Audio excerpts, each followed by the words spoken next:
August 14, 2005. The skies above Athens, Greece. A strange, silent guest haunted the morning air. A passenger jet circling aimlessly, high above the city. At 10,000 meters, the plane moved in eerie silence. For 2 full hours, it had ignored every message from air traffic control. Was it a terrorist attack? A hijacking? Nobody knew. But one thing was certain: something was terribly wrong. Greek Air Force fighters were scrambled immediately. When they reached the aircraft, what they saw inside would haunt aviation forever. Through the cockpit windows, everything looked frozen in time. Passengers sat motionless in their seats, oxygen masks dangling over pale faces. The cockpit was empty. Then one of the F-16 pilots noticed something. A man inside the cockpit, but he didn't look like a pilot. He was moving frantically, pressing buttons, searching for something.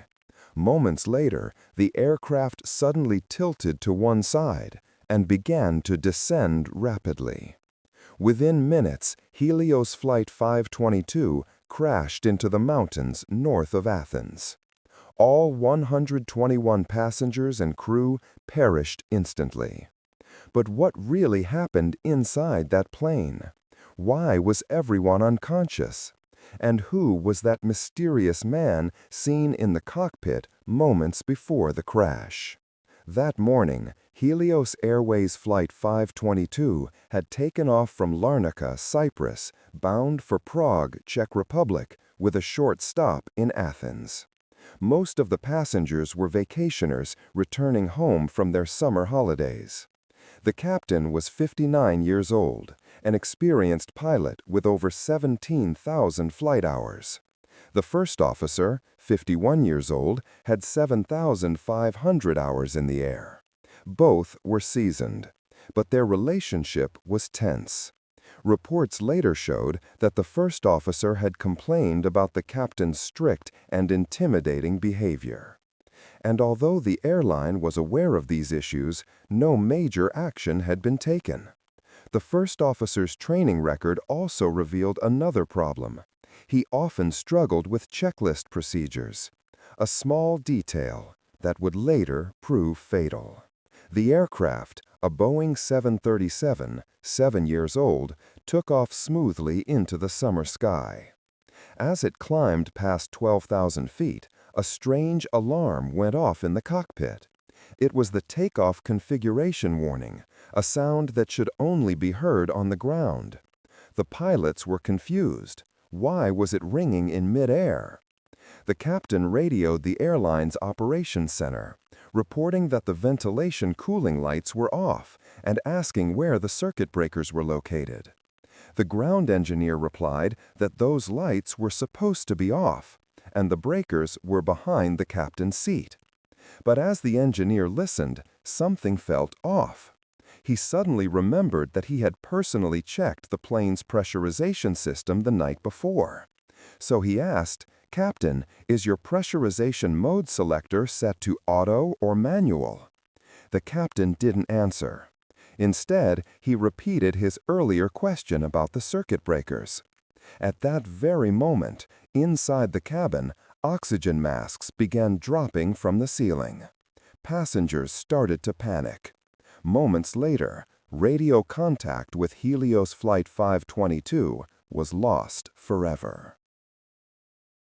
5 to 6:40, the ghost in the sky. By the time air traffic controllers realized the problem, the plane had already climbed to 34,000 feet, flying on autopilot with no response from the crew. Controllers in Cyprus, then Athens, tried calling over 20 times, but no one replied. Fearing the worst, the Greek Air Force scrambled 2 F-16 fighter jets. When they intercepted the aircraft, it was flying perfectly level, still following its flight plan as if nothing had happened. But inside, the scene was horrifying. Through the windows, the fighter pilots could see passengers, still, lifeless, oxygen masks hanging from their faces.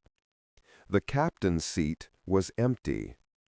Then, as the plane circled Athens in a holding pattern, something moved.